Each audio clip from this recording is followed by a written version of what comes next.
Kim is ready. Thank you. We're good to go, Maureen and Dr. Marr. All right, well, thank you. And thank you to everyone who's joining us this morning. Welcome back to our Advancement and Development Subcommittee. We haven't met for the past couple of months, but there's been a lot of work going on at DPI, working on the draft of the Human Capital Roundtable vision turned into how North Carolina will hopefully be able to move forward and implement that as a plan for a new teacher licensure model in our state. And so this morning, Dr. Tomberlin is also here, as is Dr. Marr. So we are very happy to be able to give you an update on where we are in the work today. And Dr. Tomberlin, did you want to do the presentation or do you want me to do it? I'm fine for you to do it. Kim, I thought we sent that out kind of as pre-reading. We did. We sent that out to all the subcommittees. Mrs. Stover, anything you want to do in that regard is fine with us. If you want to... I have the PowerPoint available. Yeah, I think maybe if we go over the PowerPoint, just in case people did not have a chance to look at it yet, and we can do kind of a high-level overview of the PowerPoint and then see what questions and comments are there and kind of discuss what our next steps forward will be as we reconvene as a subcommittee and start working on developing a concrete list of competencies. But Dr. Tomberlin, as I go through, if there's anything that needs to be added or modified, please just jump in. Certainly.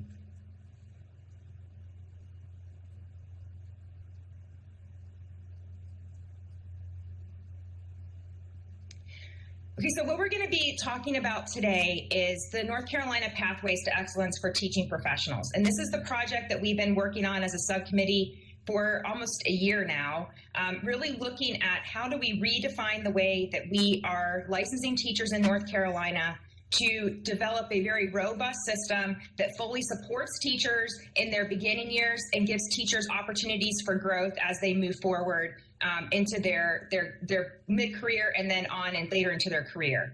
And so Dr. Tomberlin, Dr. Seiberg, and many other people at DPI have been working to really develop a draft based on the work that we had done in subcommittees up until the December break when we broke.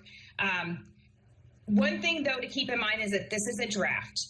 And when this was presented to PEPSC and when this was presented as in the subcommittees to the subcommittee chairs, it was stressed that this is a draft and that there is room for the subcommittees to be able to change these things, modify these things, and to make it what we really feel should be the final product that would go forward to PEPSC, then on to the state board. And so what I'm going to present to you today, again, is a draft. So please do not feel like this is the final end-all be-all. Do not feel like there's not room for us to change and modify things in this. This is merely the draft that we are starting with to kind of give us a really good launching point to hone in on what are the most important things and how do we make this the best possible model that we can. If you want to go ahead and go to the next slide, please, Kim. All right, so again, like we just said, this is not the final model. These are just all the different subcommittees, not the final model again. That was stressed we want to make sure that's stressed very, very much that this is not the final model and there's lots of opportunity for us to change this, for us to modify this, and for us to make this the best possible model we possibly can.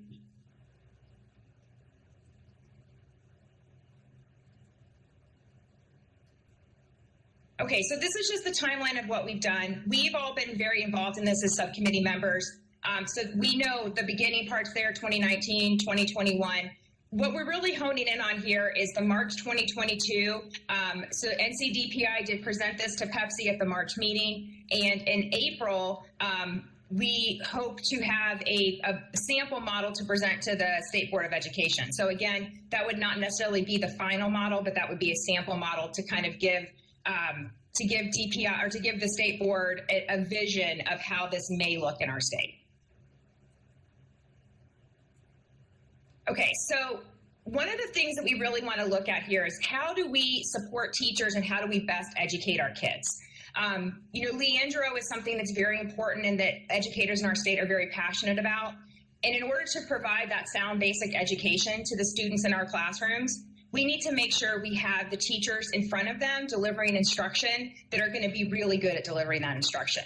And what I love about the model that we've been working on, and specifically on the part that our Advancement and Development Subcommittee has been working on, with looking at the competencies that teachers would need to be able to demonstrate in order to move to the next licensure level, is that it is, in my opinion, probably the best way to ensure that sound basic education, by having teachers in classrooms who are exceptionally good at their career, who are constantly looking for opportunities to hone their craft, and who are reflecting on their teaching practice and finding ways to be better educators. And this model that we're developing enables teachers to do that in a very fluid way that would just be part of our normal teaching practice and part of the normal way that we do things in North Carolina. It also gives teachers like myself who would love to have opportunities to grow in my profession, but I don't want to go into admin. So with this new model, that gives me an opportunity to share my passion for teaching, my love for teaching, and my ability to mentor and help other people. It gives me an actual structured way to do that. Now, as a teacher, I have been doing that for my entire career, but it's never been in a structured way. It's always been ad hoc, like my principal would ask me to help somebody, or I would have an opportunity to work with a pre-service teacher or a beginning teacher for a few months. But there wasn't a very structured way for that to happen. And while that was happening really well at my school, that didn't mean that that was happening well in other schools. And so with this new model, it gives us the opportunity to have teachers who are in their beginning years, who will be fully supported by teachers who are advanced teachers, and they will have built into their day and built into the structure of our teaching practice the ability to work with, mentor, do model lessons, co-teach, help new teachers understand how to use data, you name it. We're going to be able to take the expertise of the teachers who have been in the classroom for a very long time, who want to share that expertise with their colleagues, and now we'll have a structured way to do that. And so I'm very excited about the prospects that we have with this new model and how this new model truly can transform the way that teachers are able to teach in our state. Okay, so this is an updated graphic on that graphic that we have been using for several months now. You will notice that in License 2 and in License 3, where previously it had said content or pedagogy, now it says and. That was a change that several subcommittees had asked for. You will also see that the proposed dollar amounts that teachers will be making is now across the bottom, so you can kind of get an idea of what budget and compensation is looking at for the pay structure as you move through each one of the licensure levels. Okay, so the apprentice teacher, and this is something that I am really excited about, the apprentice teacher would now be a paid position. So for anyone who has gone through a pre-service teacher program, normally that would be an unpaid position for 18 months. And that can be really difficult for a teacher or someone who wants to be a teacher if they have a family or if they need to have a job. You're literally spending your entire work day at school doing work at school, but right now teachers who are in that position are not being paid for that. And so I think that this opportunity for us to find ways to fund people while they're in that apprentice teacher, internship teacher position would really give them the opportunity to be able to get more people into the classroom, because that right now is a barrier for many people to go into a classroom. Even if they major in education, they may choose to go into a different career field or go into an education lateral position where they're working, doing something with like an educational consulting company or working for an educational technology company, but they've chosen not to get their licensure because of this barrier of needing to have a job and needing to be paid. And so I think that this is really exciting. You'll also see there that there are some requirements. You must have at least an associate's degree with 60 hours toward your baccalaureate degree or your bachelor's degree. CTE licensures will require 3 years of relevant work service. And you would hear, this is where you start seeing that support come in, you would work directly under the supervision of a licensed 4 or higher teacher. So that'd be similar to now where we have a cooperating teacher or a mentor teacher working with a pre-service teacher. And you may qualify for a TA to teacher funding if that's applicable. And you must be served, you must have the initial teacher licensure success program. You must be part of that within your school district.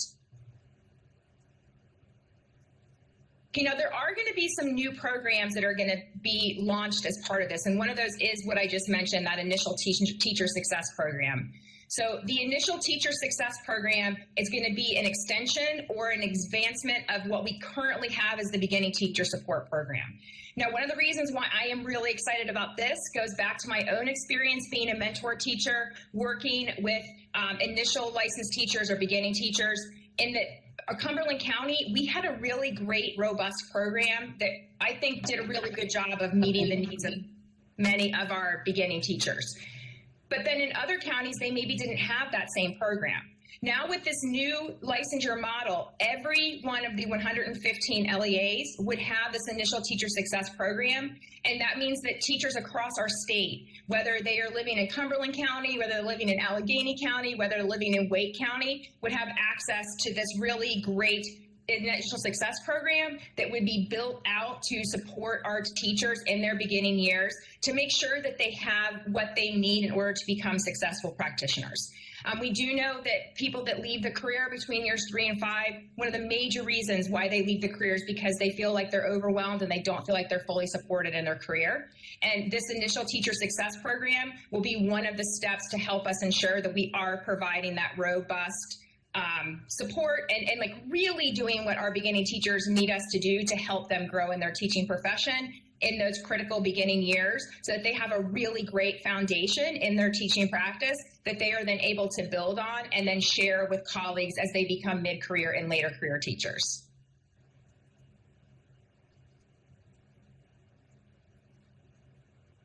Next slide. So there are some other considerations, and these are going to be some of the things that we're going to be talking about as we work on those competencies. So should this be a federally recognized apprenticeship? That's one of the things that's being looked at. Is the apprentice license, it's 3 years? Does that make sense? Is that a good number?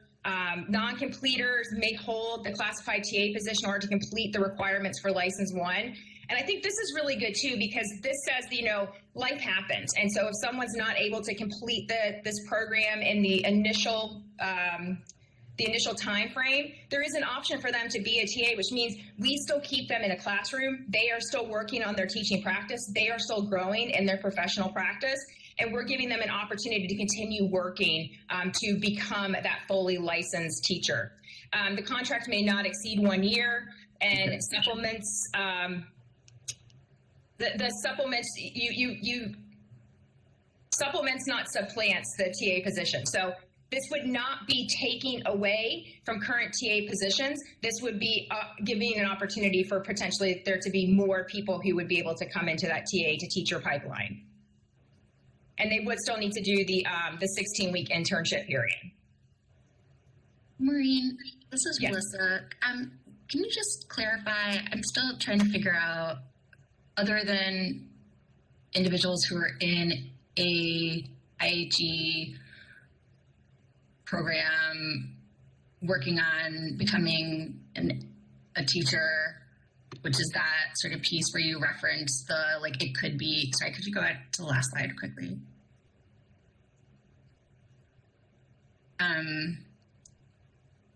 Where, it's talking about the clinical residency, but who are the other people who would be taking part in this apprentice teacher role? I've just been having a hard time wrapping my head around it. So is it focused on people who aren't doing the 16-week but may actually be doing this for an entire year? In thinking about that first question in particular about should this apprenticeship be registered? I'm just trying to think about who you're targeting with this. So definitely targeted here would be people that maybe are currently TAs that would like to become teachers through that TA to teacher program. And also people that are in a EPP program where they are an education major and they're going to do student teaching. And Dr. Tomberlin, correct me if I'm wrong, but I think also people that are coming out of a career that want to become a licensed teacher. And so if they have if they're a drafter or coming out of an electrician career and they're coming in as a CTE teacher, I think they would also be eligible for this program as well. But Dr. Tomberlin, do you want to add anything to that? Sure. So I think I think all those places you identified are correct. If technically, if somebody, career switchers, if we think of somebody who's been in a non-educational field for an extended period of time, they would more than likely fall under the license 1 rather than apprenticeship. I think the group we're trying to target here are folks who may have completed an AA at the community college level and are interested in teaching, and this gets them into the system at a salary that can help support them as they pursue the baccalaureate degree. It also, as Mrs. Stover suggested, that some of our TAs may have a specific desire to become licensed teachers. There's quite a few that wouldn't, but this offers a different path for them with expectations for moving through that pathway.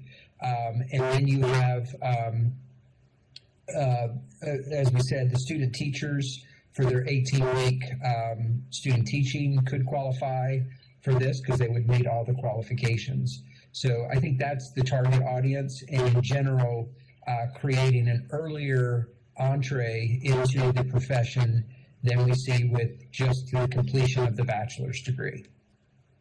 I think of this also as extending the access or the entry into the profession to support those students who may be in some of our K-12 programs designed to promote teaching.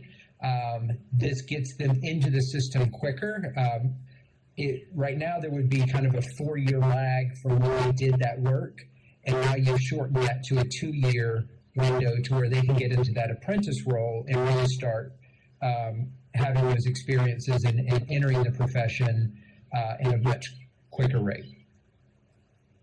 Yeah, thank you so much, Dr. Tomberlin. And I think that's the key here, right, is providing more opportunities, finding different ways and giving people more options for the way that they can enter the teaching career field. Because one of our goals with this work is to reduce barriers. And by having this apprentice teacher license, it's one of the ways to reduce barriers. And so, Melissa, also to kind of answer your question, I think there might be people who would come into us with different circumstances that maybe we haven't considered, who would be interested in filling this license level and coming into the education career field. And there might be opportunity there for us to look at those, and say, oh yeah, we hadn't thought about XYZ career field switching and becoming a teacher, but yeah, you would fit in based on the credentials that you have coming in the door on day one. We can put you into this $30,000 salaried position as an apprentice teacher. So I think that's the key here. With every licensure level that we're going to talk about, it's reducing barriers and it's improving access to educational programs and the educational career field. And then also just about having teachers that are fully supported in our goal to educate kids. And so kind of as we go through the rest of the slides, I think that there's going to be probably a lot of questions, but kind of like keep that as our framework, that this is reducing barriers, offering resources and access, and helping us do a better job of educating those 1.5 million kids in our classrooms. Okay, so the license 1 level, this is going to be $38,000 a year. Again, for this one, you must have that 4-year degree. You must have 18 hours of relevant content from either an employer or an EPP. And you must be affiliated with an EPP or an employer that would guide your routing. So that would be like a partner that you would have that would help you. So this would be similar to kind of what we have now as a lateral entry. Is that correct, Dr. Tomberlin? Residency, but yes. Residency, sorry, but residency, yes. So, and again, here you'd be fully supported by another teacher. So that adult leadership teacher who would be at the very top of the licensure model tier on that graphic that we look at, that teacher would be working with this new teacher for a minimum of 5 hours a week. They would also have a co-teacher of record that would be a licensed 4 teacher or a classroom excellence, or it could also be that adult leadership teacher. On all their courses, they would be observed and they would have an opportunity to co-teach with the teacher of record for at least 1 hour a week. And they would also be supported in that ITSP program. And so again, here it's all about finding ways to better support our younger teachers and our teachers, I shouldn't say younger, our teachers who are early career teachers, finding ways to help support them so that they develop the skills that they need to feel like they are ready to go and to be a fully in charge of their own classroom, and then turn around and give that expertise back to the early career teachers once they advance through the teaching career field levels. Another really exciting thing about this level is that there would be a $2,500 professional development account that teacher would be able to pull from to go to professional development classes that they feel would help them in their teaching practice. Okay, so a couple other considerations here. It is a 3-year license again. Non-completers would also have the option to hold the TA position in order to complete the requirements to earn their license too. Okay, for the license 2 teacher, this would be teacher in residency who is developing their skills. This teacher would be making $40,000 a year. They would have to have completed all of the competencies that our group will develop for license 1, and also with the degrees and the other requirements of license 1. They would have a sponsor, either an EPP or the public school unit employer. And then now this is where we're going to start seeing that menu of options of ways that maybe you could demonstrate your ability. So you could take a test. You could either take the praxis, or you could do micro-credentials, or you could do different things that we'll develop as part of those competencies. So we're going to start looking here. This is going to be the work that we're really going to be honing in here on for the next couple of meetings is what are those specific competencies that you would need to be able to demonstrate or show in order to meet the requirements, right? So that's going to be kind of the work that we're going to be focusing in on. And then here there would also be what's called the Practical Educator Evidence Review, or the PEER, and that is going to be a principal observation or an observation by a licensed 4 or classroom excellence or adult leadership teacher. And then also could be student surveys. And so that would be another opportunity for us to see the demonstration of being able to teach well, right? Because that was one of the big things that we really talked about at the beginning of this project, was demonstrating your ability to be effective with students in an authentic setting. Yes, Dr. Chamberlain. So I just want, on the peer review, I kind of want to explain our DPI's rationale on this. So one thing we do know, just based on the data, is principal observation can't support this in and of itself. And so the idea here was to create a more 360 view of the teacher's performance, and that is using the principal observation information, coupling that with an expert teacher that works with this teacher on their evaluation of their performance at this time, and then getting feedback from students. And any teacher that we feel like could get those 3 things to line up, we can be really confident that that teacher's doing great things in the classroom. So I just wanted to kind of explain some of that. This is a new kind of concept, so I wanted to explain our rationale. It's very clear to us, and many of you know this, with principal observations indicating that 96%, even higher than that, of our teachers are performing above standard, that is not a single point of data that we could use to help drive this. And so we're looking for ways to supplement that to get a much better indication. And then I think the micro-credentials has a slide next, Mrs. Stoker. Yeah. Yes, and just one thing if I could add to, and I can send this out to everybody, There is some really good research-based evidence on what Dr. Tomlin was just talking about, that 360 view that came out from the Center of Educational Research that has really great information about the importance of having both the principal but other teachers, and then using student surveys as part of observing a teacher. And so I will send that out to the whole group so that you have that as a reference if you want to look at it. And Laura, I see you have a question too. Sorry, I missed your hand at first. Oh, no worries. I appreciate the clarification around this, because I do have just some logistical questions, and these may not be worked out yet. So I understand that too, but I just thought I would ask. So regarding the license for observation, I mean, that's basically a peer observation.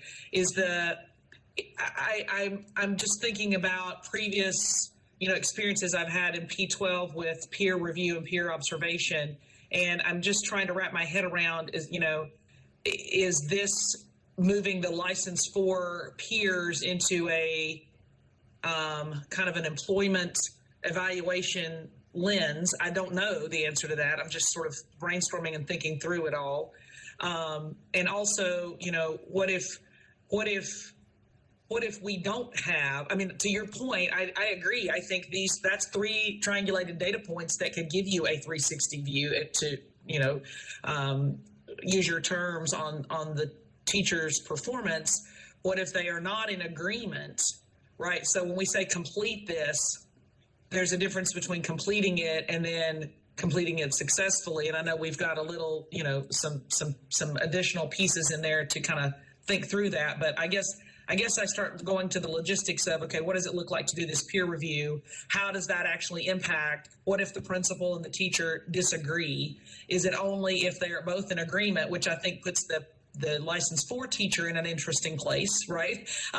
If she or he does not agree with the principal's recommendations.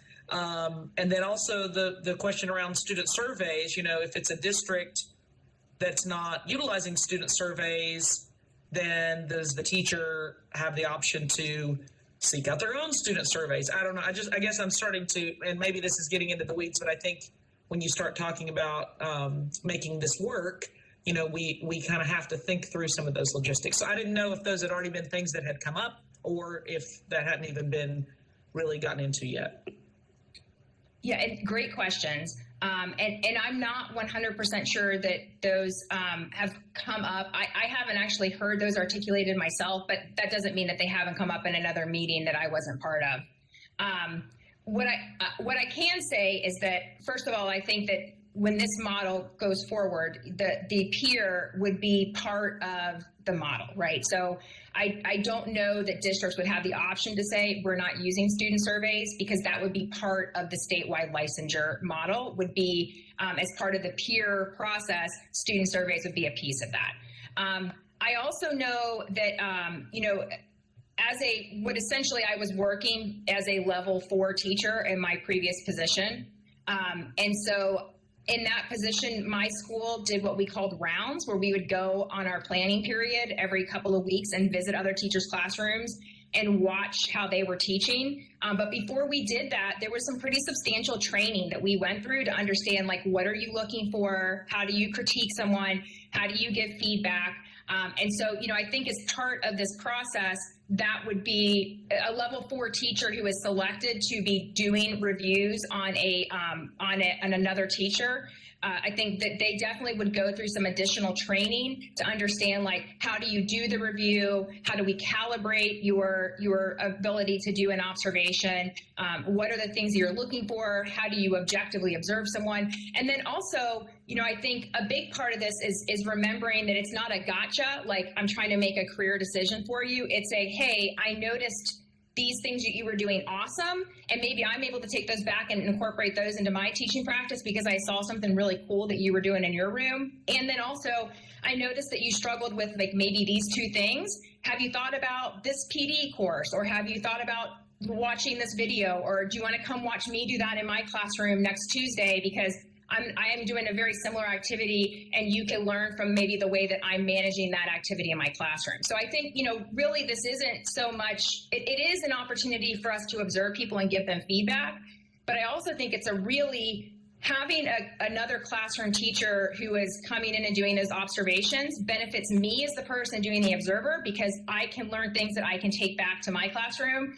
And it also helps me as someone who is able to then provide that feedback to my colleague to help them improve their teaching practice. So it's a win-win. And then that same colleague can maybe come in and give me some tips or pointers on things that I'm doing and highlight things that I'm doing well as well. So I think it really gives us an opportunity to grow the teaching profession and to improve the teaching profession from within.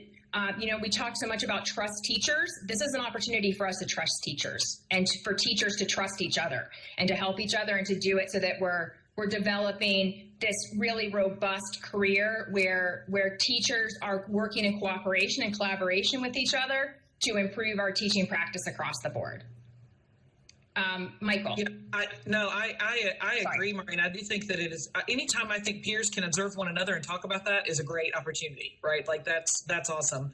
I guess I'm asking, and I'm not sure that there's an answer to this yet, but I guess what I'm asking is, I'm thinking about that license for teacher and definitely would want them to have some training, but like if they're using the same evaluation tool that the principal is, what does that look like when somebody, I want us to think through the legal HR side of that as well, as I guess my comment. Yeah, absolutely. Very good point. Thank you. Yeah. So I agree, Laura, about the kind of legal HR. Like I worry a little bit about the, when we put a peer in an evaluation role. But the other piece, I think that we have an opportunity here to do some kind of validation work, right? So if I'm going to become one of these peers, as you know, with like the Ed TPA work, you have to be validated in order to actually participate in the scoring of an Ed TPA. And, I don't think that we really have a true kind of validation process right now for evaluating teachers. Right. I mean, I go and I get trained, but that's a good point, Michael. And so we have a chance now to actually do a better job of validating people who are going to be reviewers, right? And that potentially puts more work on either the agency or the field or somebody, but I think it's a chance to move us forward. Yeah, thank you for that, Michael. I think that's a really great point. I wrote that down, so thank you. All right, Kim, do you want to go to the next slide, please? Was there anybody else have any questions on that slide before I move forward? Okay. Okay, so I know that the question of micro-credentials has come up quite a bit. We have had a couple of kind of breakout sessions. I think we did a couple last spring or last summer where we talked kind of specifically about micro-credentials and what micro-credentials are. But micro-credentials essentially are a form of certification that you earn by demonstrating competency. So it's essentially learn by doing. So it's you have like small bits that you put together. So it's almost kind of like putting together, like you want a whole plate for dinner and you need to have different pieces to put together that plate, and your micro-credentials would be each one of those little pieces that you put together to make your whole plate. And so it's an opportunity for teachers, especially in those beginning licensure levels where they have that PD money, that PD account. They can look for things that would specifically work well for them, or maybe your principal says to you, or your co-teacher says to you, hey, I think that this would be a really great opportunity for you to learn something, or this conference would be a great place for you to go, and then you're going to be earning these micro-credentials as you complete those different activities that you're doing in a learning by doing kind of atmosphere. So the micro endorsement would be when you have a group or a collection of micro credentials that you're going to bundle together that are going to represent a discrete set of competencies. So like, let's say I, as a biology teacher, want to be able to do a better job in teaching, I don't know, translation. So maybe that could be one of my micro endorsements, is that I would learn specifically different things that I could do to do a better job of teaching translation as part of the biology curriculum. So that would be not the full biology endorsement, but a micro endorsement of a specific competency within my teaching practice that I want to do better at, or that I want to learn more about. So it also gives us the opportunity to really highly leverage instructional areas of practice. So they can be different. They can be basic. You could have intermediate. You could have advanced. And this is going to look probably different for different teachers, different grade levels, different content areas, because those competencies or those specific pieces within the teaching practice and that instructional area are going to be different. But it does give an opportunity for teachers to really find what it is that they need and the courses that they need to improve, and gives them an opportunity to earn credentials and micro endorsements as they work through those different courses that they take or through those different micro credentials. Okay, so here's just an example of how you can kind of build the micro endorsements using the micro credentials. So like, you would have different things that you're taking, so represented there by MC 1, 2, and 3, and you would put those into buckets or categories, and after you have completed the micro credentials, then you would say, okay, I have earned my basic level macro endorsement in whatever it is that you're working on. So in your content area or in a specific learning objective or something like that. So it just gives you opportunity to learn by doing, and then to have those activities that you have done be credited as part of as a micro endorsement. Okay, so the conditions that are related to the requirements. So you need to have a category or be competent to fulfill the requirement. So like you need to have the tests, the micro credentials, peer, or you can show that you're competent in your pedagogy and content. You have to have a 0 or higher EVA score if that's available for your content area. So EVA scores are not available for all teachers, but a 0 means, so for anyone who doesn't really understand the EVA scale, if you are -2 to 0, then you do not meet growth. If you're 0 to +2, then you met growth. And if you're +2 or higher, then you've exceeded growth. So when you hear teachers talk about their EVA scores and they say, I didn't meet growth, it meant they were below a 0. If they met growth, they were between a 0 and 2. And so that would be something that you would be able to use to supplement to either demonstrate your content or your pedagogy, but you could not use it for both. And then you also would have the opportunity to meet expectations on the qualitative growth review, which I'm going to tell you about on the next slide. And you could substitute that for either content or pedagogy, but again, not both. So this is where we start talking about those menus of options and different ways to demonstrate in an authentic setting with students. These are where we're starting to see some of those different ways that we can really flesh out how is a teacher demonstrating their effectiveness. We're starting to really look at some of those opportunities here. Okay, so this is just an example of categories and the components, right? So like for your content, you would have Praxis, or you could do EdTPA or micro-credentials. So you can see there where there's different opportunities. And there again, you do see the peer review would be one of the things that you could use for content or pedagogy. Okay, so this is the qualitative growth review that I referenced 2 slides back. So for the purposes of equity, a second option that needs to be developed for those teachers who are in subject areas that do not have EVAS would be this qualitative growth review. And the qualitative growth review would be a way of developing like an overview or a picture of how that teacher is doing in teaching their students. So at the beginning of the school year, we would look at where those students are, and at the end of the school year, we would look at where those students are and see if there was growth. Now, there's many different ways that you're able to do this. You can do it through formative assessments. You can be done through summative assessments. It can be done through check-ins. There would be opportunities for this to really understand how well a teacher is doing at teaching kids. So essentially what we'd be looking at here is your student better when they leave you than they were when they came in? And that's what we really want all of our kids to be, right? And we understand that all of our kids are at different places on the spectrum of learning. So we're looking at, did you grow the kids who were in your classroom? Did the kids who were under your care for that 180 days do better on day 180 than they did on day 1? And that's what we really want for our kids as they move forward on their growth journey, as they are going through school.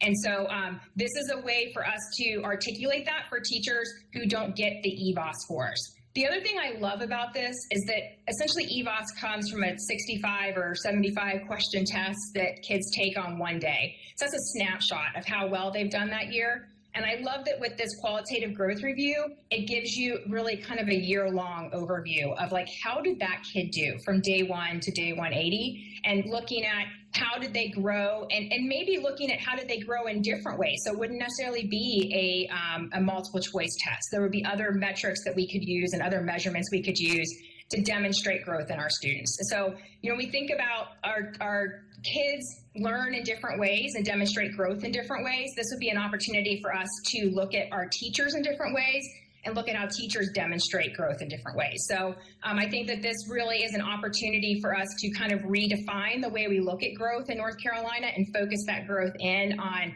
how well are our students doing and how are we growing our kids. And not have it be, again, we don't want it to be a gotcha, right? We don't want people to look at data and look at growth as something that they're worried about because they're concerned their kids might not demonstrate growth, even though I as a teacher know that this kid has done better from day 1 to day 180. Maybe a test score doesn't show that. And so I think that this is really another huge opportunity for us to kind of redefine the way that we are helping our teachers see the growth in our students. Okay, so the supports there, again, we've talked a little bit about these already, but they would be part of the ITSP. There would be clinical supervision with at least 5 hours a week, and they would be supported by either the PSU or an EPP, and then also they would get that professional development account.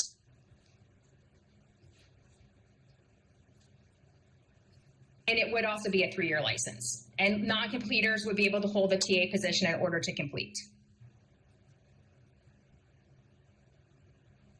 Okay, so level 3 license, and this would be where we would expect that some of our EPP students might be coming in, right? So this would be a $45,000 position. Again, you would need to be able to demonstrate one of those following requirements. I'm not going to read through all of them because you guys can read through, and I'm reading way too much off the slides. And again, you would have those supports. So you would be supported by peer review. In this case, it's weekly, which I think is really good because as a beginning teacher, I think having someone who can come into your room and help you on a weekly basis is really critical because that helps you improve each week and helps you understand places where you have opportunities for improvement. And so I think having that weekly peer review each week would be really beneficial. I know before when I was doing mentor teaching with beginning teachers, the requirement was 3 times per year. I had to go in and do a review of them or observation of them. And I didn't really feel like if you're only doing the minimum of those 3 peer reviews, I don't feel like that's really enough to truly help the beginning teacher. And again, you would get the professional account at this license level as well. And this would be a 3-year license, and non-completers would be able to hold that TA position in order to complete the license requirements to move on to the level 4 license. Okay, now the level 4 license proposed salary would be $56,000.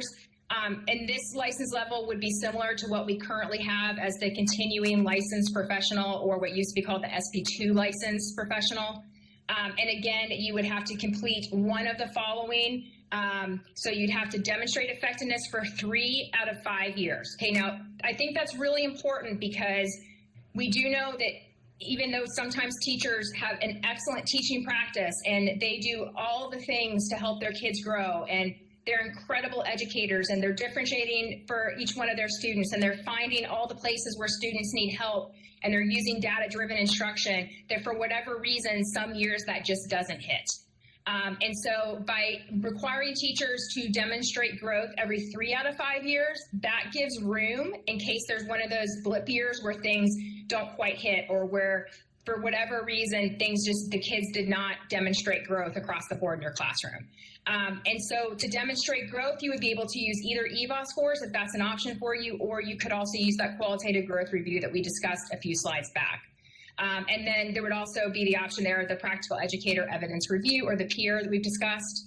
And you would have the license for classroom excellence teacher. So that'd be the next bump up. So on our chart, the teacher who is the classroom excellence teacher, or you would have the adult leadership learning teacher who would be working with you to support you. And so you would have to have your classroom open to observation. You would also be conducting peer reviews, and you would need to make sure that you are following all of the state and local and district and school guidelines for your professional development plan. So this would be a 5-year license, similar to what the continuing license is now. And there would be several different ways that you would be able to renew your license. You could either do that through micro-credentialing, you could do it through traditional PED that's offered through your public school unit, or you could do the demonstrated effectiveness 3 out of 5 years using either your EVOS data or your QGR data. So every time you successfully renew, you would get a $5,000 increase in salary. Now, this is something that I think teachers will be excited to hear, because right now there are a lot of teachers who feel that once they reach, there's almost like a plateau on the teacher pay scale where when you reach a certain level, you don't really get additional pay. So this means that teachers who are able to successfully renew their license by demonstrating growth in 3 out of 5 years, or by earning the micro-credentials or doing the PD, that they would be able to now get a raise of $5,000 each time they do that. If you're unsuccessful, you do still get your license renewed for 5 years, but there would be no salary increase. There would be cost of living adjustments, so inflation-based cost of living adjustments, as those are passed, then you would get those, but you would not get that $5,000 salary bump. And if you have 2 consecutive unsuccessful renewal attempts, then that would result in the expiration of your license. Now, the other thing about that as well is that you would have that support of the classroom excellence and the adult learner teachers who are working with you. So if you are a level 4 teacher who in that first attempt to renew your license, you were unsuccessful in demonstrating growth, then that would be where the level, the classroom excellence and the adult learning teachers would have an opportunity to come in and work with you more. So they would be able to support you more, help you understand how to identify maybe where students are struggling, to help you look at your data and determine where in your teaching practice could we maybe put in some supports or some improvements to help you meet your students' needs so they're able to achieve the growth metrics. And so I think, again, this is a huge opportunity for us to really help grow and to help our teachers grow in their professional practice. Okay, so when you move on to the level 4 advanced teacher classroom excellence. So this would be, we had previously kind of referred to these as level 5 and level 6, but they're actually level 4 is your classroom teacher, your classroom excellence teacher, and your adult learning leadership teacher. So all those would be considered level 4. So at this level 4 classroom excellence, it would be the level 4 teacher pay plus a 10% pay increase, which would bring you to about $62,000 a year for your pay. And so as the classroom excellence teacher, you would have to demonstrate that you have exceeded growth. So remember back when we were talking about the EVOS, and I said if you're from 0 to 2, you meet growth, and if you're 2 plus, then you exceed growth. So the teachers who would be in this category would be those teachers who are exceeding growth. Or sometimes you'll hear that referred to as a blue teacher, because on your EVOS scores, your graph is blue if you've exceeded growth. So these would be those teachers who are exceeding growth either on EVOS or on their QGR for 3 out of 5 years. And they would also have the peer as well. Their supports would be your professional learning network from your public school unit to help you identify instructional practices and priorities that would be able to connect your classroom excellence and be able to share that with your colleagues across the district. And so you would, of course, have to be following all the PDP standards, and you would need to make sure that you're following all the proper instructional priorities. You would conduct model lessons and facilitate peer reflection for instructional practice improvement. So this would be where you would be working with either the level 4 teacher or level 3, level 2, or level 1 teacher, where we said you would have support from the classroom excellence teacher that's where this piece comes in, that you're going to model lessons for your colleagues so that they can see how you teach and how you implement your excellent teaching practice and why you've been able to achieve the exceeding growth for 3 out of 5 years. You're going to model that for your colleagues so they can understand how you do that. You're also going to be providing opportunities to work with your colleagues for peer reflection so that you can help them identify places in their teaching practice where maybe they would have an opportunity to grow or an opportunity to improve. And then you would also be responsible for conducting the peer evaluations or observations.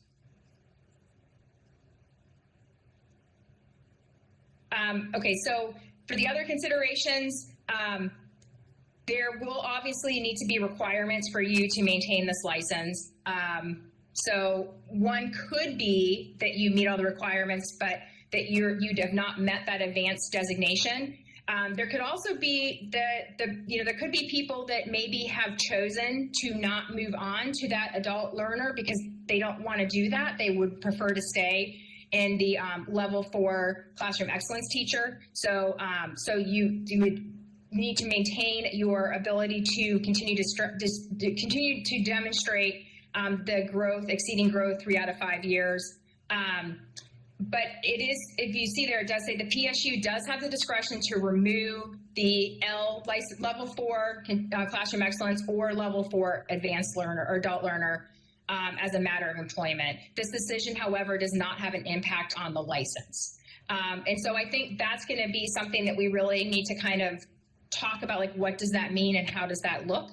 Because that would mean that maybe I am licensed by the state of North Carolina as a level 4 classroom excellence teacher, but at my school I am filling a level 4 position, which means instead of making $62,000 a year, I'd be making $56,000 a year. So I think we definitely need to really talk about how does that look, and that will be also part of the other subcommittee's work. But how does that kind of look? I think will be something that will definitely be part of our conversations.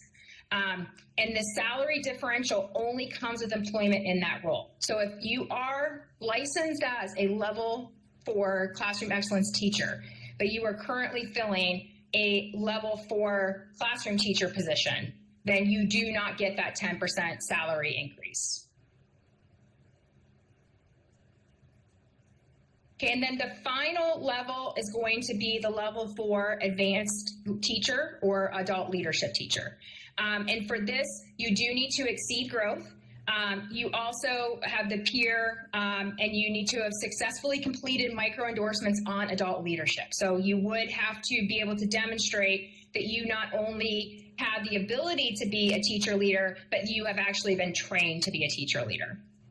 The supports here would be, again, your professional learning network from your public school unit, and you would have to follow all of the guidelines for professional teaching practices along with your PDP.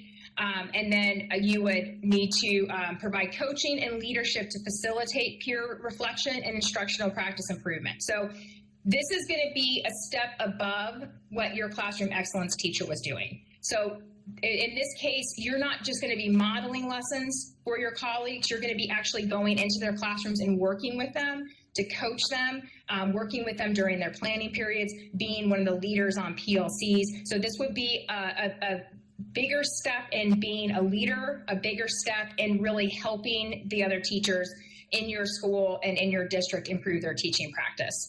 You would also collaborate with the district and school leaders to address the formative aspects of NESIS. So that would be something like with the educator evaluation process, you would be an integral part of that if you are the adult leader, adult leadership advanced teacher role. And this is a 30% pay increase. So here you would be making about $73,000 a year. Okay, so again, considerations here, you would need to continue demonstrating that teacher leadership. You would need to fulfill all of the obligations that you have with coaching, mentoring, helping with reflections, providing professional development. And again, in this role, this salary differential only comes if you are actually placed in a position as a level 4 advanced teacher adult leadership role. If you are licensed as a level 4 advanced teacher adult leadership role, but you are currently filling either classroom excellence or classroom teacher role, then you do not get the pay differential that is associated with this licensure level. Okay, and then there was an appendix that they included that had a host of different resources and some different examples. But really, I just kind of wanted to go over each one of those and make sure everyone understood the draft that was presented so that as we begin working on the competencies, you fully understand kind of what the draft is. And again, that is just a draft. We are able to change that and modify it in ways that we feel are necessary in order to fulfill the different competencies that we think that you would need to go from level to level, and to really kind of build this out to be the best possible model that we can make it as it rolls out the door and becomes something that we're putting into practice in the state of North Carolina. So, Dr. Tomlin, did you have anything else you wanted to add? No, I think you did a fantastic job. Thank you. Okay, thanks. I took lots of notes when you presented last week. Did anyone else have any comments or questions about what's been presented or any ideas that you wanted to throw out there for the group to kind of mull over and discuss? Yeah, go ahead, Laura. Sorry, I was trying to unmute and push buttons and whatnot. So I thank you, Maureen, first of all, for, I'm sure that took a while to prep. That's a lot of information that you just shared, and thank you for going through it. It helped me, so, you know, it always helps to hear it more than once. So I appreciate you going through it again. I just have I was taking my own notes as you were talking, and I just have some general questions, and I don't know that these have answers yet, but I think it's, you know, things worth raising. So I wanted to start with the qualitative growth review, which I think is an interesting concept, but I have a lot of questions related to what that looks like. I mean, and I know that you mentioned something in your commentary also that there's a lot of things to still flesh out here. But I think this qualitative. Well, let me just back up a second. One of my big takeaways here is that level 4 teachers are going to be asked to do a lot. And you know, as I was looking at those different pieces, even if it's the classroom excellence or the adult leadership model, they're still being asked to teach at some point.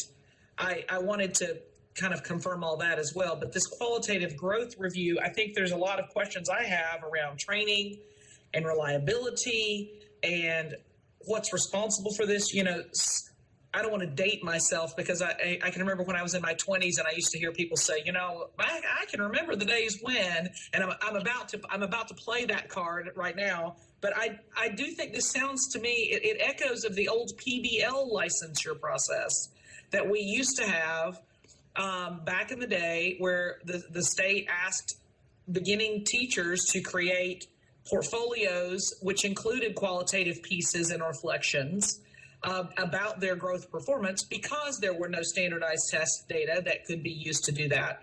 And it lasted for some time, but then it died. I realize, you know, that's not exactly the same, but I think for some of the questions that I think are raised about the qualitative growth review are some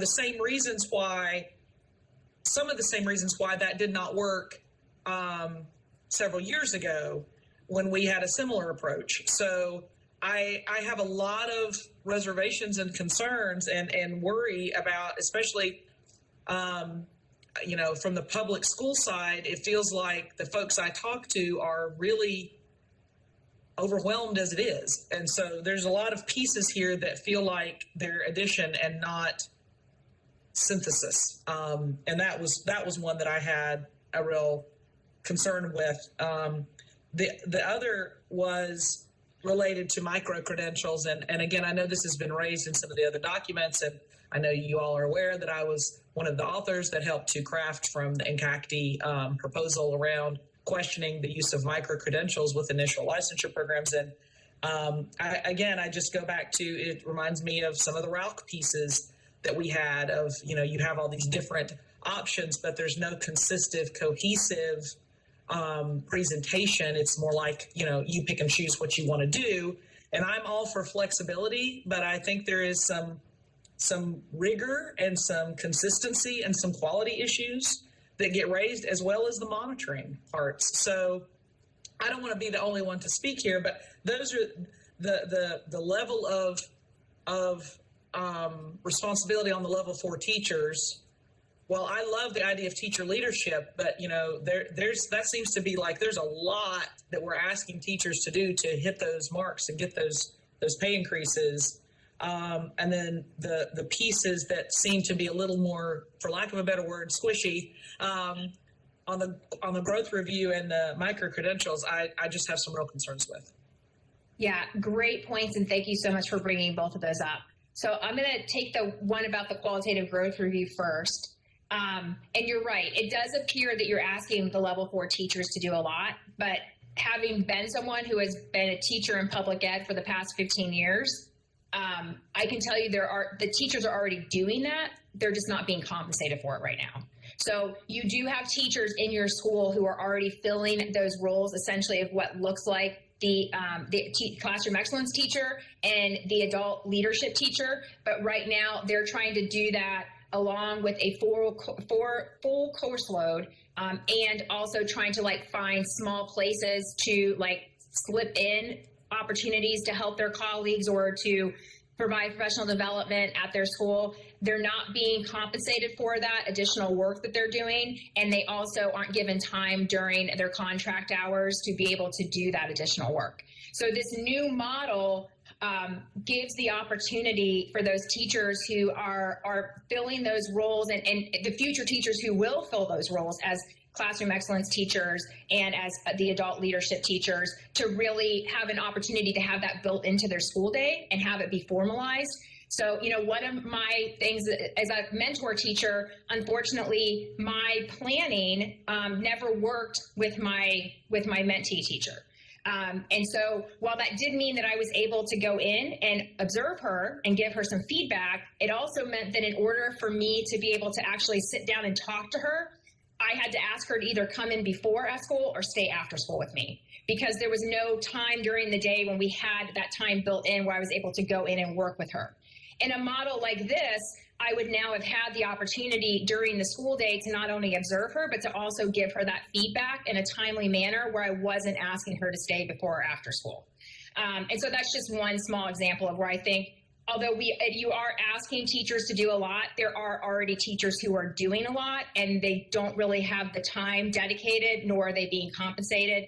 And I think this model begins to fill some of those gaps that currently exist. And it also means that there's probably going to be more teachers who will be able to help in those roles now, because you've alleviated the time constraint of trying to figure out where do I fit this in during a school day when I don't have time to fit this in during a school day. So and then with the So Maureen, I'm sorry, Maureen, can I, so I don't mean to interrupt. I just want to make sure I'm clear. So that implies, what you just said, I, again, could not agree more, but that implies to me then that the way that the expectation for the level 4 teacher would be that they would not necessarily teach the whole day, that part of their work day would be allotted to this advanced teacher or adult learner growth or work. Is that maybe instead of teaching all day and trying to fit it in the way you described, they're teaching 1 or 2 classes, and then they have other parts of their day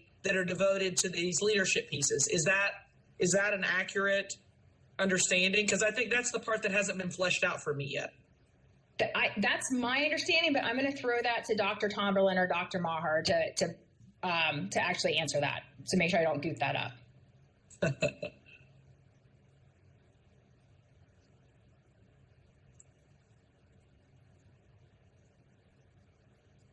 I think that, I mean, if one of them jumps in, that's great. I would love to hear more about that. I think what you were describing, I could not agree more. I mean, you've had student teachers. I've worked with student teachers. I've seen firsthand the great work that the mentor teachers are doing, and they're trying to, you know, balance the work-life family balance. They're trying to help their student. They're trying to be good mentors, and they're trying to teach. So if the expectation for the level 4 teacher is that if they're in these more advanced roles, they're not necessarily having a full day of teaching, I think that's a positive role or a positive development. I do think, though, that does raise the issue of it's going to require more teachers to fill position, like who's picking up those other classes. So I am not at all opposed to the idea of good mentoring and making sure that teachers have the time to do this work effectively, because I think that is a problem that we have right now. But again, just trying to think from all sides of it is part of and I'm not on the budget committee, so maybe this is part of the financial compensation, but I can anticipate at a district level, if I've got these advanced teachers, they're no longer teaching kids because they're mentoring or they're helping the beginning teachers, then are there more positions allotted? What does that look like? Is that built into the compensation model on the district side? So just again, thinking about the buy-in there. Sorry, I just throw that out. No, That's no. kind of how it goes. Excellent points. Thank you. Okay, so since Dr. Tomberlin and Dr. Marr, if anybody else knows the answer, please feel free to jump in. But so my understanding was that a level 4 teacher, like the straight level 4 teacher, would be a full classroom teacher with a full normal course load of teaching. That the level 4 classroom excellence teacher, I think my understanding again was that they would mostly have a full level or full course load of teaching, but that they would be modeling. So like maybe that level 3 or level 2 or level 1 teacher could come in and watch them teach a lesson so they would understand how to teach. And then they would be working, like during PLCs, they would be working with teachers on their PLC to help them understand how to use reflection properly, or to maybe give some insight on a way that they're teaching a lesson or an activity that they found that really connected with students that have certain needs, diverse needs within their classroom. Sorry, go ahead. Mrs. Stover, I think Dr. Tomberlin is available now. Okay, good. Thank you, Dr. Tomberlin. I'm so sorry, folks. Dr. Tomberlin. It's okay. There are certain calls I can't ignore, and I got one of those. Gotcha. No problem. Was there a question for me? I'm sorry. Well, yeah. So the question was for the level 4 teachers, especially for like the classroom excellence and the adult leadership teachers. Would those teachers have full course load? So like, would I still be teaching 3 classes a day with 1 planning period if I'm an adult learner teacher?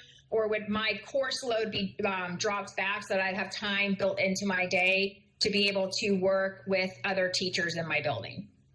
That's a great question. So, and I want everybody to be very clear. We're speaking from the way DPI staff develop this in our thought process. This is in no way to indicate that this is the way it has to be. You're asking about our process in this. And so the way we approached this was that the classroom excellence teacher would have a full schedule of classes. And they are more kind of that shining light on the hill that teachers can come into that classroom, observe. They can schedule to co-teach with that teacher. That teacher may also have, let's say they had a class of 50 biology students. They could also have a licensed 1 teacher working with them in that classroom. So you have that situation where the co-teaching is kind of built into that classroom excellence. But yes, that person does have classrooms, and the idea is they're reaching more students than they would have as just kind of a regular teacher. Now we go to the adult leadership, and Kim, if you would go down to the adult leadership, this person would not have a classroom of their own, because if you look at this, they're required, if you go back to like the license 1 and the license 2, there is a requirement that they be in those classrooms on a pretty regular basis. And they couldn't possibly have their own classroom and achieve that. So one of the things that we've recognized as kind of a mistake in this is the student surveys or the growth. Since they don't have their own classes, we need to develop a different measure for that. Students wouldn't probably see them as a teacher. So we need to rethink that survey piece for them. And then on the EVOS, they wouldn't be, we're not trying to measure their impact on students per se. We're trying to measure their impact on building capacity with teachers. So we are in conversation with EVOS about developing a measure, not necessarily for this, because we don't want to indicate that this is the way it has to be, but we do have what's called advanced teaching roles programs across the state, and we do have teachers that this is their job. And so we are working on developing an EVOS measure that looks at how well they build capacity in other teachers, not just how well the students are performing. So those are ways that can be addressed. But the simple answer to the question is classroom excellence would have larger classes or have expanded impact over more students. And yes, they would have classes. Our vision was that adult leadership would not have their own classes, but are dedicated to building capacity in the adults in the teachers in the building, not the students per se. Okay, great, thank you. So I was on the right track with that, so that's good to hear. So, and then just to go back, Kim, if you want to click back over to the QGR slide. And Laura, I definitely agree with your concerns on like how is this going to look, and will this be similar to that PBL model or process that was used previously? So where I think that there's a lot of opportunity here, and I think this would be a really great place where like EPP partners are going to be critical in this work, is helping teachers understand how to actually use data-driven instruction. So how do I look at formative assessment? How do I look at activities that my kids are doing? How do I assess my students when they're answering questions or when we're working on a group project in class? And how do I take that information that I got on what they're learning today to see exactly where they are, what they understand really well and what they don't understand, and then apply that tomorrow so that I'm able to move them forward in their learning. And I think there are some teachers who do that really well right now, but I also think there's some teachers that when you say data, they see that as a four-letter word, and it's a gotcha. They don't want to talk about data. They don't see data as something that they're able to use to help them in their teaching practice. And I think if done correctly, this qualitative growth review process gives teachers the opportunity to learn how to effectively use data. And if teachers can effectively use that data to inform instruction, then they're going to be able to meet their kids where they are, and they're going to be able to design lessons around what each one of those students needs, so they're able to move them forward in their teaching or in their growing and learning. So I do think that it does need to be very carefully developed, though, right? Because like you said, there would be concerns. Like, would this be something that turns into like a nightmare, or would this be something that isn't really effective or doesn't really demonstrate the growth of students within our classrooms? But I think done correctly, this could be a really powerful tool that gives teachers the ability to really understand how to use that data to inform instruction for their students. I think, and also around the micro-credentialing, I'm gonna have to get some more information for you on that, because that's not something that I'm very well versed in. Like I've been to the same presentations that you guys have been to, but I am by no means an expert on the micro-credentialing piece and how that's really going to look or how that's going to play out. So I did read the report that you guys sent to us, and it was very much appreciated. So thank you. And definitely some great points that were highlighted there. And I think that's something, the micro-credentialing is something that there will be a lot more work around to figure out, like, how will that look and how will that actually be, how will we actually put that into action in our state? So I will have to get back to you on that one. But thank you so much for the questions. Mrs. Stover, can I ask what the question was related to micro-credentials? So Laura, do you just want to ask it again? Because I wrote it down, but probably better coming directly from you. Sure. So Dr. Tommel and I was just sharing some just general general takeaways that, because I was trying to take notes and write and think and whatnot as Maureen was reviewing the presentation again. And I was part of the group that wrote the NCACTE recommendation or response, I should say.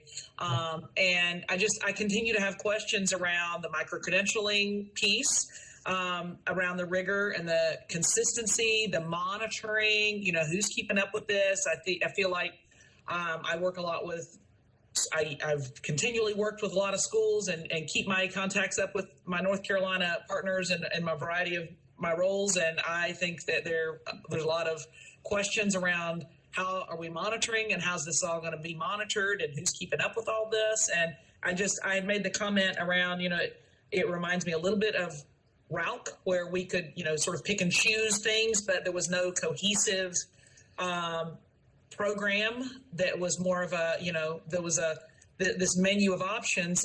I love the flexibility that is the potential for the flexibility that's here, but I do have a lot of concerns around the way this actually gets implemented and the quality pieces on the front end of this. So I had just asked, if there was any more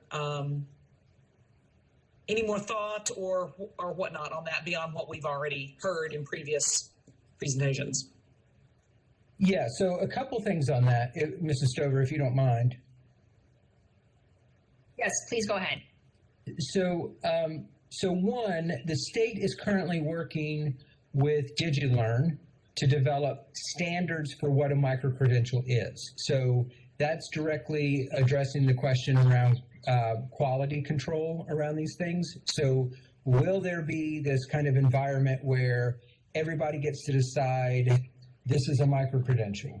The short answer to that is no, that if this is going to be leveraged as a way to, there's two purposes in this proposed model where microcredentials play a role, and that is in the continuing education of the license realm and then of the actual license moving through the licensure process.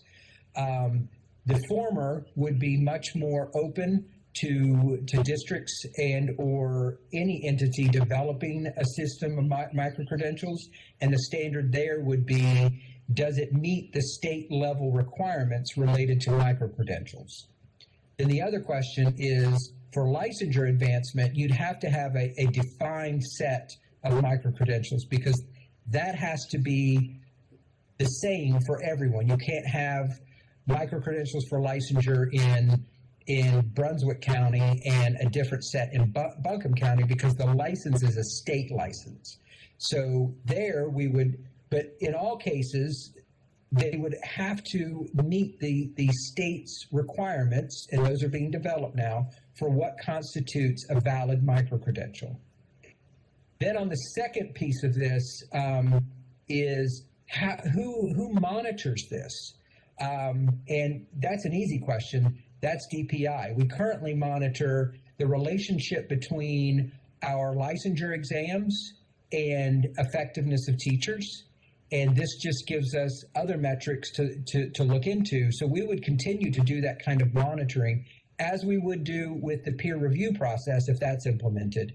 We would look to see, is that measure yielding the outcomes that we're looking for in the system?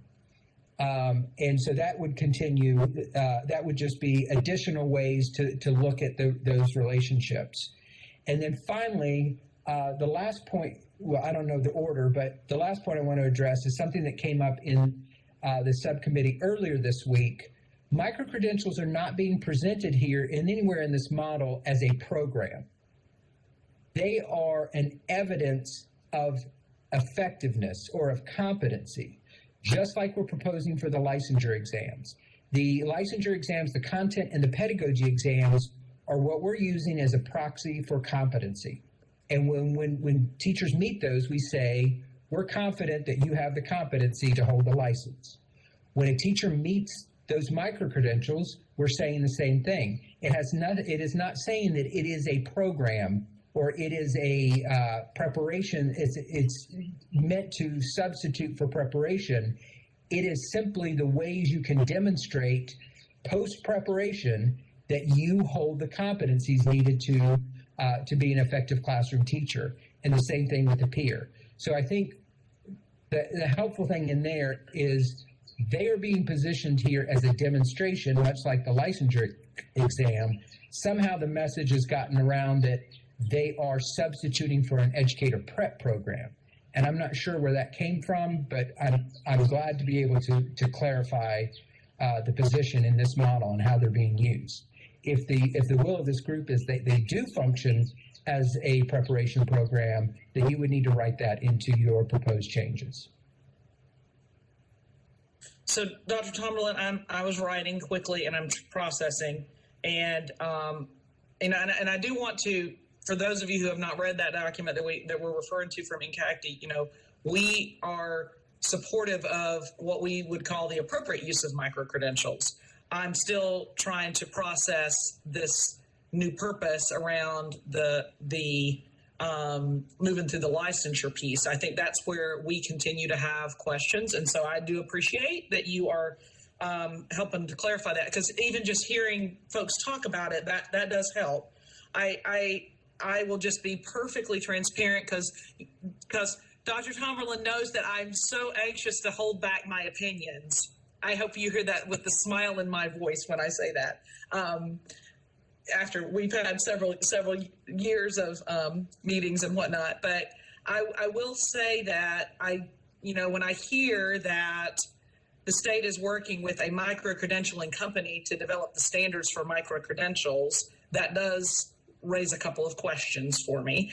I know that different groups are probably interested in developing micro-credentials. We've got not just university EPPs, but independent EPPs. I'm sorry, not independent, but like the other entities that have come in beyond universities and colleges that may also be interested in some of that work. So that's something to think about. And when you say that all folks that are trying to get their initial license would have to meet the state's requirements for what constitutes a micro-credential. No, to your point, Brunswick County, Buncombe County, they would have to be completing the micro-credentials that met the same standards or the same whatnots. That sounds to me like a teacher preparation program. And I understand that you're saying that that's not meant to substitute for that, but that's what as I wrap my head around it logistically, that's what it starts to emerge as. And so I am totally not trying to be the fly in the ointment. I really am not.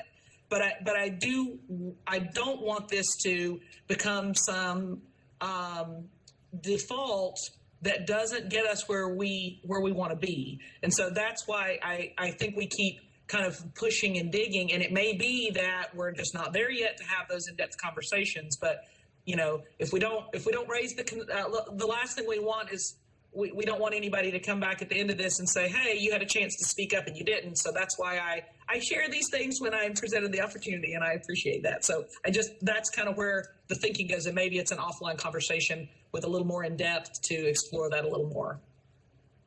Well, I do think you raised some points that needs to be clarified with the group. And I feel like I need to please make some clarifications here. Yeah. So DigiLearn is the group that is working on the state standards. They have overtly indicated to the board that they have no interest in being a vendor of micro-credentials, that their sole purpose is to help create the standards. And furthermore, they are working with a consortium of states to ensure that for those states that are also exploring micro-credentials for the possible purpose of licensure, that we have common standards across at least the southeastern states that are exploring this option, so that we position ourselves to be able to accept micro-credentials from other states if we get in that direction. So I just want to be clear that they're setting the standards. They are in no way and have overtly indicated that they're not a vendor in this process. That's helpful. But what you're getting at, though, is who is going to be. And if there's, and I want to go back to the point of, if you have a rubric of state standards that one must adhere to in order to identify something as a micro-credential, then that opens up the possibility for anyone to develop that for the purposes of local professional learning. Then you've got a separate set that are going to be dedicated to issuing a license. That is under the control of the State Board of Education. That would be the decision of the State Board of Education of who would be the purveyor of those specific micro-credentials. And that would be an RFP process. That would be a totally transparent and above board. That would be a selection committee. That is a very onerous and rigorous process that would have to take place before anybody could be identified as such. And then finally, the question of, is this a program, and how the perception can be created, and this is kind of like the RAUC. We have very deliberately not opined on that question in this proposal. So the two tensions that I have to recognize that are out there is our EPP contingent is very strongly and very rightly saying we are the best path to preparing teachers in the state of North Carolina, and we agree with that. And but we also have the K-12 contingent that is saying to me, maybe not as vocally in these meetings, we need to be able to hire people that come to us as they are. And how can we help support them and license them? And so this is the tension that this group is going to have to work out, is how do we support both the idea that preparation through an approved EPP is the best route, and our districts are struggling to find qualified people, and when they do, we are subjecting them to what many of them consider unrealistic burdens for coursework and requirements. And so this is the tension this group has to resolve, is how do we make the best paths available for everyone? And I don't know the answer to that. That's this group. But if the decision is that you have to do an EPP, that is within your purview to make, or the committee, PEPSC at large. If you're going to offer other ways for folks to demonstrate their skill and competency for the purposes of establishing licensure, that needs to be clearly articulated. It is for us at DPI, this is kind of a third rail that we've raised the specter of this without overtly indicating a position on our part, but this needs to be answered by these subcommittees. I appreciate you, Cumberland. Thank you. And if I could just add one clarification on the micro-credentials piece, I just want to make sure we're all on the same page that a micro-credential is something you earn by demonstrating that you can do something. How you learn to do that thing could take various forms. It could be taking a course at an EPP. It could be engaging in on-the-job professional learning. It could be doing book study with a group of your peers. It could be a variety of different approaches to how you actually gain and then demonstrate those skills. And so micro-credentials, even if offered by a vendor, like they may offer a training to better support individuals in earning that micro-credential, or the district may offer something, or the school might offer something, or an EPP could offer something, but micro-credentials are really about the demonstration of knowledge, skills, abilities, the competencies that an individual has. That is what a micro-credential is. It is not a form of training or professional development in and of itself. So I just want to clarify that in terms of like a micro-credential series being a replacement for an EPP, unless it is connected to some set of training that just doesn't line up. So I just want to make sure that we're all clear on that. Yeah, and thank you so much for that clarification, Dr. Tomberlin and Melissa. I really appreciate it. And I think what Melissa just said, I think, is really kind of the key to what I really like about the micro-credentials is, again, it brings back that piece of differentiating for teachers the way that they will work best for them. So we say, you have to be able to demonstrate to us that you can do this skill. But then it gives you as the teacher the opportunity to find the best way to learn how to do that skill. Because just as our kids learn differently and demonstrate their expertise differently, teachers are the same. And so I think this just gives us another opportunity to reduce another barrier and to take away another barrier and to offer more access to getting teachers into classrooms who are going to be there to support our kids in their learning journey. So we are at about 11:35. So thank you all so much for being here with us today. A last couple of notes as we move forward. Our work moving forward from this point is going to be to take kind of what this draft is and to really articulate the different competencies that teachers would need to demonstrate in order to move between each one of those licensure levels.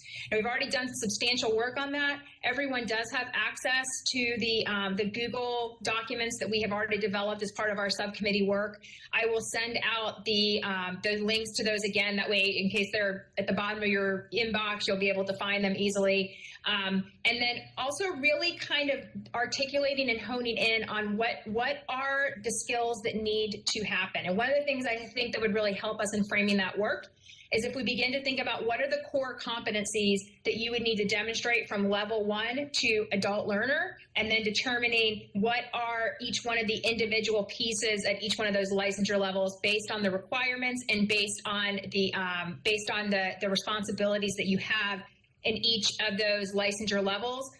What skills would you need to demonstrate within that group of core competencies to effectively move from one level to the next? So if you have any additional comments or questions, or there's anything else that you wanted to bring up or think about after, please feel free to email me and we'll make sure we get that captured. And I just want to thank you again so much for your time today, all the great comments, and everyone who was able to provide some feedback. Again, this is a team process, and in order to really come to the right solution, we need to have K-12, people who are outside of education but support education, our EPP partners, DPI, you name it. We need all of those stakeholders to really help inform this work so that we are able to come to the best possible solution. And so I thank you so much for your time and for being here today, and I look forward to seeing you again in the future. Thank you, Maureen. Thanks, everyone. Thank you.